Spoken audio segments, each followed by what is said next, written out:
지우는 차 문을 열어보고 눈을 의심했다. 그녀의 생일 선물로 산 새 차가 주차장에서 사라져 있었다. 부모님의 서랍에서 발견된 편지에는 내가 그런 더러운 길을 선택한 이상 이 차는 내 것이 아니다라고 적혀 있었다. 그녀는 가슴이 철렁 내려앉는 느낌을 받으며 집으로 달려갔다. 문을 열자마자 어머니의 차가운 시선이 그녀를 맞이했다. 지은아, 내가 그 여자와 계속 만나면 우리 가족은 끝이야. 아버지는 소파에 앉아 고개를 저으며 말했다. 지우는 그 순간 모든 것이 무너지는 듯했다. 그녀의 비밀이 드러난 건 불과 일주일 전, 민지와 함께 찍은 사진이 부모님의 손에 들어간 후였다. 그 사진은 단순한 우정 이상의 것을 보여주었다. 부모님은 즉시 그녀를 불러 앉히고 이건 병이야. 치료받아야 해라고 선언했다. 지은은 변명조차 할 수 없었다. 그녀의 마음은 이미 민지에게 가 있었다. 민지는 대학 동기이자 그녀의 첫사랑이었다. 그들은 2년 전부터 비밀리에 만나왔다. 서울의 번화한 거리에서 손을 잡고 걷는 건 꿈같은 일이었지만 이제 그 꿈은 악몽으로 변했다. 지우는 부모님 앞에서 무릎 꿇고 빌었다. 제발 이해해주세요. 저는 그냥 사랑하는 거예요. 하지만 어머니는 눈물을 흘리며 말했다.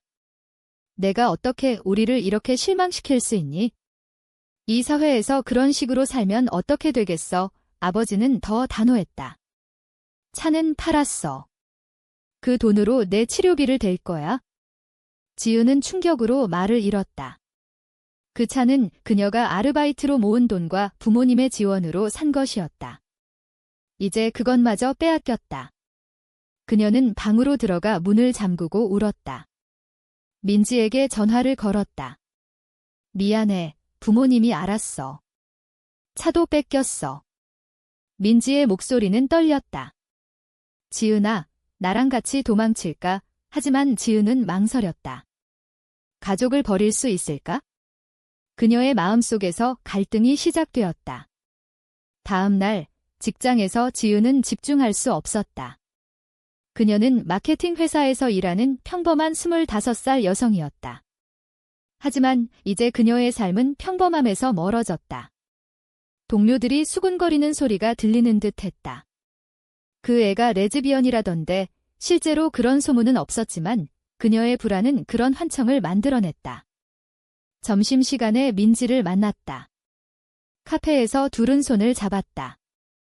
우리 사랑은 잘못된 게 아니야? 민지가 말했다. 그녀는 24살, 그래픽 디자이너로 일하며 자유로운 영혼이었다. 하지만 그녀의 가족도 보수적이었다. 내 부모님도 알면 똑같이 할 거야. 지은은 한숨을 쉬었다. 사회의 시선이 무서웠다. 한국에서 동성애는 여전히 금기시되었다. 법적으로는 인정되지 않았고 가족의 압력은 더 컸다.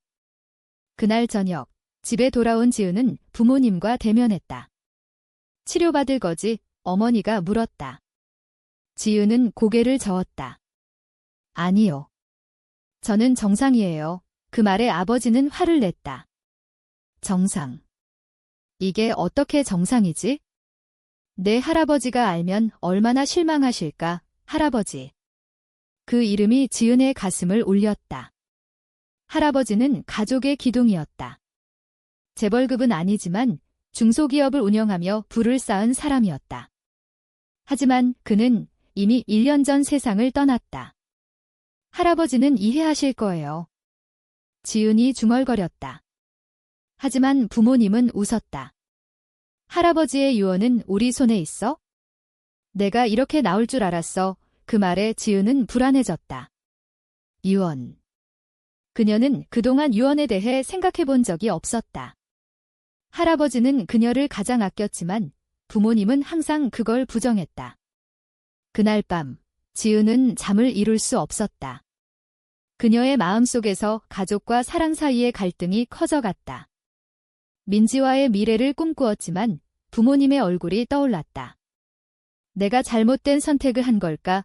그녀는 스스로 물었다. 다음 주, 상황은 악화되었다. 부모님은 그녀의 핸드폰을 압수하고 민지와의 연락을 차단하려 했다. 내가 그 애를 만나면 집에서 쫓아낼 거야. 아버지의 위협이었다. 지은은 직장에서 민지를 몰래 만났다. 우리 헤어질까? 그녀가 물었다. 민지는 눈물을 흘렸다. 아니, 그럴 수 없어. 너 없인 못 살아. 둘의 포옹은 절박했다. 하지만 그 순간 지은의 마음속에 새로운 결의가 생겼다. 할아버지의 유언을 알아봐야 해. 그녀는 변호사를 찾기로 했다. 그 선택이 그녀의 삶을 바꿀 줄은 몰랐다. 변호사 사무실에서 지은은 떨리는 손으로 서류를 받았다. 할아버지의 유언은 부모님의 손에 있지 않았다. 변호사는 말했다. 할아버지께서는 지은 씨에게 대부분의 재산을 물려주셨어요. 조건은 하나예요. 가족의 전통을 지키는 것. 그 말에 지은은 혼란스러웠다. 가족의 전통. 그것이 무엇을 의미하는지 그녀는 알 수 없었다.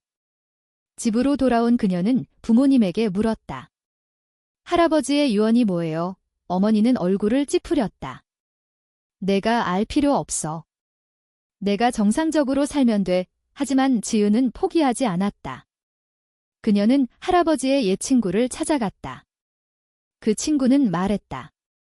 내 할아버지는 내가 행복한 삶을 사는 걸 원하셨어. 하지만 부모님은 그걸 왜곡할 거야. 그 말을 듣고 지은은 부모님의 속내를 의심했다. 어쩌면 그들은 유언을 숨기고 있는 걸까? 민지와의 만남은 점점 위험해졌다. 부모님은 그녀를 감시하기 시작했다. 오늘 어디 갔어? 매일 물었다. 지은은 거짓말을 해야 했다. 회사 일이야. 하지만 마음은 찢어졌다. 그녀는 민지에게 말했다. 우리 잠시 거리를 두자. 민지는 울었다. 왜? 부모님 때문이야? 지은은 고개를 끄덕였다. 미안해. 하지만 나 혼자 해결할게. 그 결정은 그녀를 고립시켰다.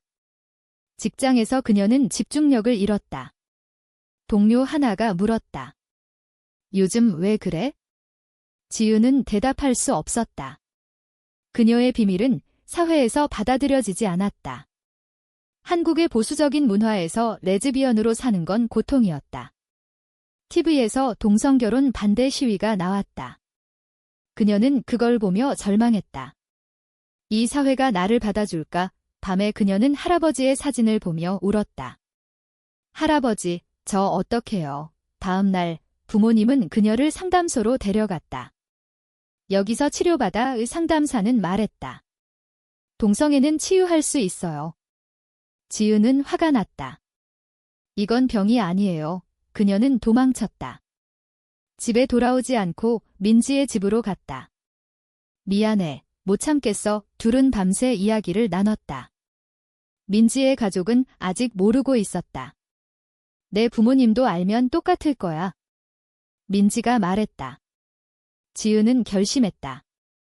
유언을 찾아야 해. 그녀는 할아버지의 회사로 갔다. 그곳에서 옛 직원을 만났다. 할아버지께서는 지은 씨를 후계자로 생각하셨어요. 그 말에 지은은 놀랐다. 부모님은 왜 그걸 숨겼을까? 집에 돌아온 그녀는 부모님과 대치했다. 유언 보여주세요. 아버지는 화를 냈다. 내가 그 여자와 헤어지지 않으면 유언은 무효야. 그 조건은 할아버지가 만든 게 아니었다. 부모님의 왜곡이었다. 지은은 배신감을 느꼈다. 어떻게 그럴 수 있어요? 그녀는 울며 방을 나갔다. 그날부터 그녀의 마음속 갈등은 깊어졌다. 가족을 믿을 수 있을까? 사랑을 포기할까? 민지는 그녀를 지지했다. 함께 싸우자. 하지만 사회의 압력은 컸다. 친구 하나가 그녀의 비밀을 알게 되었다. 지은아, 그건 잘못됐어. 그 말에 지은은 상처받았다. 그녀는 점점 고립되었다. 변호사를 다시 만났다. 유언을 공개할 수 있어요. 하지만 그건 가족과의 전쟁을 의미했다. 지은은 망설였다. 가족을 잃을까 봐 무서워요. 변호사는 말했다. 할아버지의 뜻을 따르는 게 맞아요. 그날 밤 지은은 꿈을 꾸었다. 할아버지가 나타나 말했다. 내 행복이 중요해 깨어난 그녀는 결의했다. 유언을 요구하게 하지만 부모님의 반응은 예상치 못했다. 어머니는 병원에 입원했다. 내 때문에 스트레스야, 아버지는 말했다. 지우는 죄책감을 느꼈다. 내 선택이 어머니를 아프게 했어? 민지는 위로했다. 그건 조작일 수 있어. 하지만 지우는 흔들렸다. 그녀의 내적 갈등은 절정에 달했다. 사랑과 가족, 어느 쪽을 선택할까? 어머니의 입원은 지은의 마음을 흔들었다. 병원에서 어머니는 약한 목소리로 말했다. 지은아, 제발 정상으로 돌아와. 지은은 눈물을 흘렸다. 엄마, 저는 이미 정상이에요. 하지만 아버지는 그녀를 탓했다. 내가 그 길을 선택한 탓이야. 이 집에 돌아온 지은은 민지에게 전화했다. 엄마가 아프셔. 내 탓인가 봐. 민지는 말했다. 그건 압박이야. 포기하지 마. 하지만 지은은 혼란스러웠다. 그녀는 변호사에게 유언 공개를 요청했다. 서류가 도착했다. 할아버지는 그녀에게 회사 지분 70%를 물려주었다. 조건은 가족의 화목을 유지하라였다. 부모님은 그걸 이용해 그녀를 압박한 거였다. 지은은 분노했다. 부모님이 날 속였어. 그녀는 부모님에게 대면했다. 유언대로 할게요. 하지만 제 삶은 제 거예요. 아버지는 소리쳤다. 그럼 가족은 끝이야. 그 말에 지은은 상처받았지만 물러서지 않았다. 민지와 함께 살기로 했다. 하지만 사회의 시선은 하어시했다. 직장에서 소문이 퍼졌다. 지은이 레즈비언이래. 상사는 그녀를 불러 말했다. 회사 이미지를 생각해. 지은은 해고 위기에 처했다. 이게 현실이야. 그녀는 민지에게 털어놓았다. 민지의 가족도 알게 되었다. 민지의 어머니는 울며 말했다. 우리 딸을 버려. 민지는 집에서 쫓겨났다. 둘은 작은 아파트에서 함께 살기 시작했다. 하지만 돈이 없었다. 지은은 유언을 실행하기로 했다. 회사 이사회에 참석했다. 할아버지의 유언대로 제가 후계자예요. 부모님은 반대했다. 지은은 자격 없어. 이사회는 혼란스러웠다. 지은은 증거를 제시했다. 하지만 부모님의 변호사는 그녀의 생활이 가족 전통에 어긋난다고 주장했다. 법정 싸움이 시작되었다. 지은은 스트레스로 지쳤다. 밤마다 악몽을 꾸었다. 내가 잘못한 걸까? 민지는 지지했다. 우리는 오라. 하지만 친구들의 배신이 따랐다. 한 친구가 말했다. 너희 관계는 비정상이야. 지은은 고립감을 느꼈다. 사회의 정형화된 시선이 그녀를 짓눌렀다. 뉴스에서 동성애자 차별 기사가 나왔다. 그녀는 그걸 보며 울었다. 왜 우리는 이렇게 살아야 해? 법정에서 증언했다. 저는 사랑하는 사람과 함께할 권리가 있어요. 판사는 중립적이었다. 하지만 부모님의 증언은 강렬했다. 딸이 병이야. 지은은 모욕감을 느꼈다. 민지는 법정 밖에서 기다렸다. 힘내. 이 재판은 길어졌다. 지은은 회사에서 휴직했다. 돈이 바닥났다. 민지는 아르바이트를 했다. 함께라면 괜찮아. 하지만 지은의 마음속에 의심이 싹 텄다. 이게 가치가 있을까? 그녀는 부모님을 만나러 갔다. 화해할까요? 어머니는 말했다. 민지를 버리면? 지은은 거부했다. 못해요. 그 선택은 그녀를 더 고립시켰다. 재판 중 부모님의 비밀이 드러났다. 아버지는 회사 자금을 횡령했다. 유언을 숨긴 이유야. 지은은 충격받았다. 부모님이 날 배신한 거였어. 그녀는 민지에게 말했다. 이제 싸울게. 하지만 어머니의 건강은 악화되었다. 내 탓이야. 지은은 죄책감에 시달렸다. 내 결정이 가족을 파괴했어. 내적 갈등은 깊어졌다. 사랑을 위해 가족을 희생할까? 재판은 절정에 달했다. 지은의 변호사는 아버지의 횡령 증거를 제시했다. 법정은 소란스러웠다. 판사는 주원은 유효하다고 판결했다. 지은은 회사 지분을 물려받았다. 하지만 승리는 쓰라렸다. 부모님은 그녀를 저주했다. 넌 우리 딸이 아니야? 지은은 울었다. 왜 이렇게 됐을까? 민지는 안아주었다. 이제 자유야. 하지만 사회의 반발은 컸다. 회사 직원들이 반대했다. 레즈비언이 CEO라니?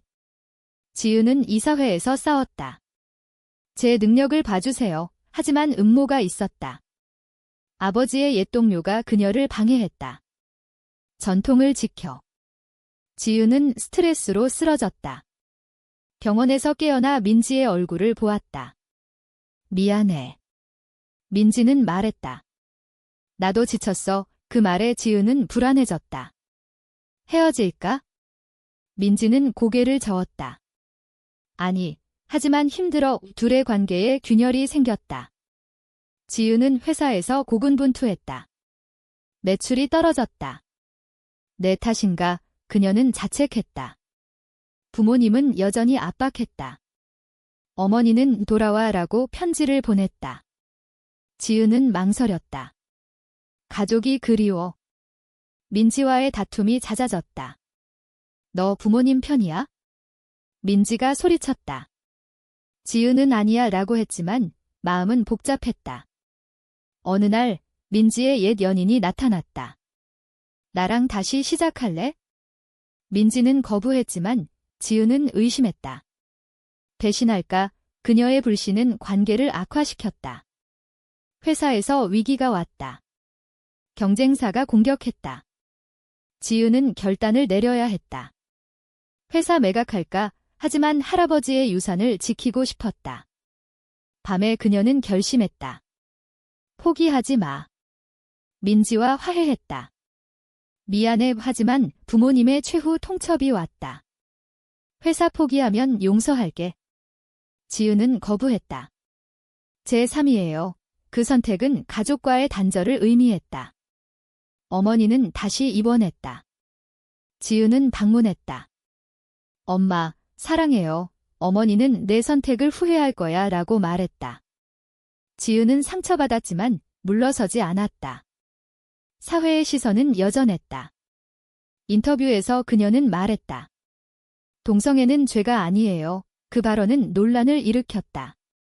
지지자와 반대자가 나뉘었다. 지은은 피로했다. 이게 맞는 길일까? 민지는 내가 자랑스러워라고 말했다. 하지만 관계는 흔들렸다. 민지가 잠시 떨어져 살자고 제안했다. 지은은 충격받았다. 왜? 압력이 너무 커. 그 말에 지은은 배신감을 느꼈다. 날 버리는 거야. 다툼 끝에 민지는 떠났다. 지은은 홀로 남았다. 모든 걸 잃었어. 그녀는 회사에서 성공을 거두었지만 마음은 공허했다. 부모님과의 화해를 시도했다. 용서해주세요. 하지만 아버지는 내가 먼저 사과해라고 했다. 지은은 못해요 라고 말했다. 갈등은 해결되지 않았다. 그녀의 내적 깨달음이 시작되었다. 내 선택의 대가를 치르는 거야? 지은은 홀로 서 있는 자신을 보았다. 민지가 떠난 후 그녀는 회사에 매달렸다. 매출이 회복되었다. 할아버지의 유산을 지켰어. 하지만 밤마다 외로움이 밀려왔다. 사랑을 잃은 대가야. 부모님은 여전히 멀어졌다. 어머니의 건강은 나아졌지만 연락은 없었다. 지은은 친구를 만나 조언을 구했다. 내 선택이 옳았어. 하지만 그녀는 의심했다. 사회는 서서히 변했다. 동성결혼 운동이 일어났다. 지은은 참여했다. 이제 나처럼 고통받는 사람이 줄어들길. 민지가 돌아왔다. 미안해. 도망쳤어. 둘은 화해했다. 함께라면 이겨낼 수 있어. 하지만 부모님의 반대는 여전했다. 지은은 어머니를 만나러 갔다. 엄마, 이해해주세요. 어머니는 눈물을 흘렸다. 내 행복이 중요해. 그 말은 변화의 시작이었다. 아버지는 여전히 완고했지만 서서히 마음을 열었다. 할아버지가 내 편이었어. 지은은 가족과 사랑을 동시에 얻으려 노력했다. 회사에서 LGBT 지원 프로그램을 만들었다. 이게 내 식으로의 화목이야. 사회의 시선은 부드러워졌다. 하지만 그녀의 여정은 끝나지 않았다. 모든 선택에는 대가가 있어 그녀는 민지와 함께 서울거리를 걸었다. 손을 잡은 채 이게 행복이야. 하지만 과거의 상처는 남아있었다. 내가 한 선택은 옳았을까? 이야기의 끝에서 그녀는 스스로 물었다. 가족의 압력 앞에서 사랑을 포기하는 것이 도덕적으로 옳은가?